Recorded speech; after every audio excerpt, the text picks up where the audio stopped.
Welcome sa panibagong video mga kaibigan. Sa video na to, bumili ako ng power bank galing kay Mr. DIY Store.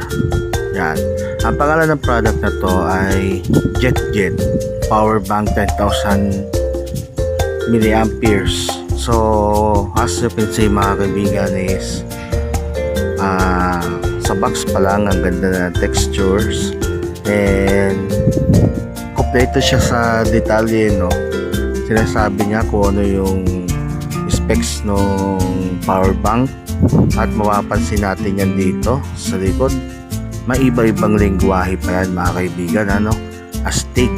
Tapos sa mga gilid-gilid ng box ay may mga nakasulat din na power bank 10,000 milliamperes, mga ganun-ganun. So overall ay maganda siya, tsaka supported din siya ng airline. Buksan na nga natin ang box ng power bank na to mga kaibigan, at para makita na natin yung mismong power bank kung ano ba itsura niya, kung maganda ba o hindi. Sa loob ng box mga kaibigan ay makikita natin tong user manual. Yan. Nandyan po yung mga detalye sa loob ng user manual kapag first time, at madalas hindi yan binabasa. Tapos ito naman yung sa power bank mga kaibigan, no? Doon mismo sa lalagyan niya na plastic is nahirapan niya kung tanggalin siya. Nakalak talaga siya. Tapos may plastic siya na madulas, no? Para protective yung power bank mismo. So sa power bank ay nakalagay sa kanya 10,000 milliamps sa unahan at indicator lights po siya.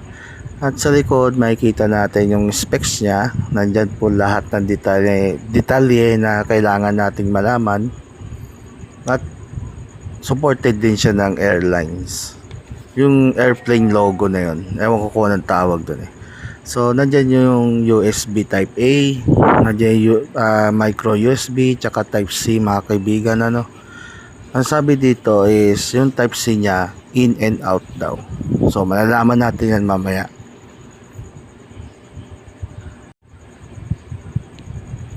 Naglabas na ako ng type C to type C cable mga kaibigan, at ang type A to type C cable mga kaibigan, ano, para masubukan yung output ports nito, lalo na yung type C. Naglalabas daw yun ng voltage, no? So inopen ko yung amperes. Uunahin ko na dito mga kaibigan yung ordinary na cable.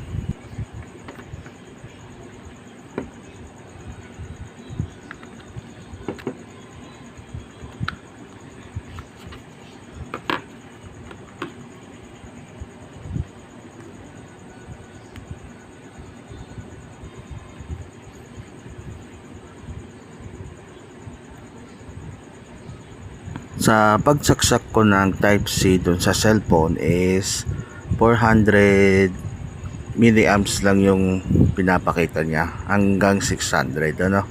Kasi yung kung mapapansin nyo yung battery level is 97%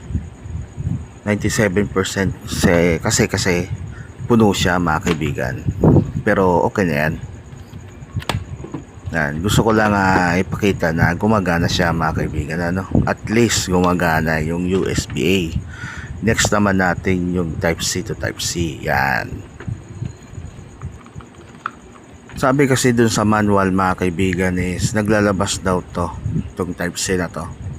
So ayun, nagme-measuring. Ibig sabihin totoong naglalabas siya sa type C niya. Yan. Galon din siya mga kaibigan is 640 milliamps ang pinapakita ng amperes. So yan mga kaibigan, at least gumagana siya, no, parehas. So goods na goods mga kaibigan, ha.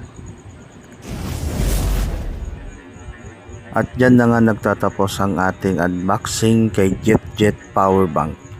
So kanina mga kaibigan, sa pag-testing natin sa kanya kung may output ba yung kanyang USB.